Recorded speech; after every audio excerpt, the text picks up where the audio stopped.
43 साल के इतिहास में भाजपा जिस सीट पर सफल नहीं रही, उस सीट पर तमाम बड़े नेताओं की नज़र है। और इसी कड़ी में भाजपा के कद्दावर नेता देश के गृह मंत्री अमित शाह आज हुंकार भी भरेंगे।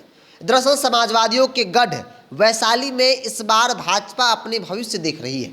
43 साल के इतिहास में भाजपा वैशाली संसदीय क्षेत्र में कभी सफल नहीं रही। पिछले 29 साल में इस सीट पर भाजपा ने कभी प्रत्याशी ही नहीं दिया। करीब 3 दशक से यह सीट हमेशा गठबंधन के हिस्से में भाजपा छोड़ती रही है। आखिरी बार 1994 में पूर्व मंत्री सुरेश शर्मा ने इस सीट पर किस्मत आजमाया था, लेकिन असफल रहे थे।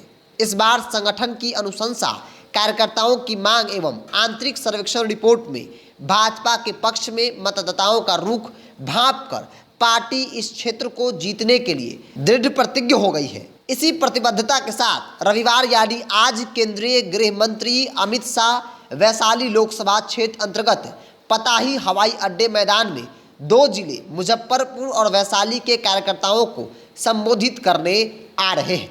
भाजपा की इस सीट पर विशेष फोकस का अंदाजा इस बात से लगाया जा सकता है, इसी वर्ष जनवरी में पारू में राष्ट्रीय अध्यक्ष जेपी नड्डा की भी सभा हो चुकी है। अभी यह सीट भाजपा के सहयोगी लोक जनशक्ति पार्टी पारस गुट के पास है।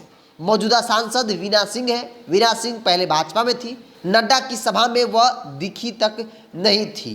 अभी चर्चा है कि इस बार वैशाली सीट भाजपा अपने सहयोगी दलों को नहीं बल्कि खुद उस सीट पर अपना उम्मीदवार उतारेगी। चूंकि अगर वोट बैंक की बात कर ली जाए तो अच्छी खासी सवर्णों की आबादी है और इस लिहाज से भाजपा वैशाली सीट पर नज़र रखी है। चूँकि भाजपा के कार्यकर्ताओं की मांग है और जो भाजपा सर्वे करा रही है उस सर्वे में भाजपा के पक्ष में समीकरण दिख रहे हैं और लिहाजा इसीलिए तमाम जो बड़े नेता हैं, राष्ट्रीय स्तर के नेता हैं, उनकी नज़र वैशाली लोकसभा सीट पर है। और इसी कड़ी में आज अमित शाह पताही हवाई अड्डे मैदान में 2 जिले मुजफ्फरपुर और वैशाली के लोगों के साथ, कार्यकर्ताओं के साथ हुंकार भरेंगे, टास्क देंगे, नीति और रणनीति तय करेंगे कि आगामी लोकसभा का चुनाव कैसे लड़ा जाए। चूँकि अगर आप गौर करेंगे वैशाली के इतिहास पे तो 43 साल के इतिहास में भाजपा वैशाली संसदीय क्षेत्र में कभी सफल नहीं रही है।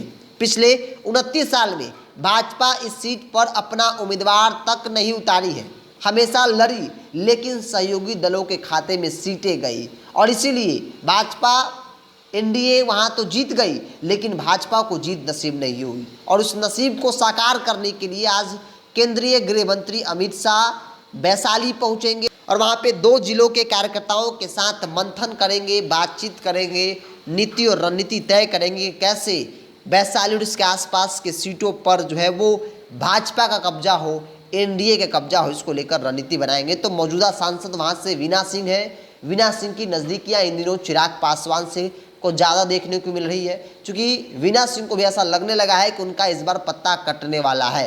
क्योंकि भाजपा की नज़र उस सीट पर है तो अब किसी भी हाल में उस सीट को भाजपा अपने पास रखेगी तो फिर वीना सिंह का क्या होगा।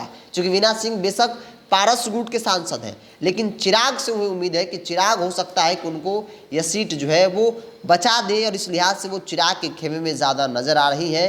बहरहाल आज केंद्रीय गृह मंत्री अमित शाह समाजवादियों के गढ़ में भाजपा के भविष्य को तलाशने के लिए आ रहे हैं। इससे पहले जेपी नड्डा पार्टी के राष्ट्रीय अध्यक्ष वो भी हुंकार भर चुके और अब उसके बाद अमित शाह का हुंकार देखने को मिलेगा।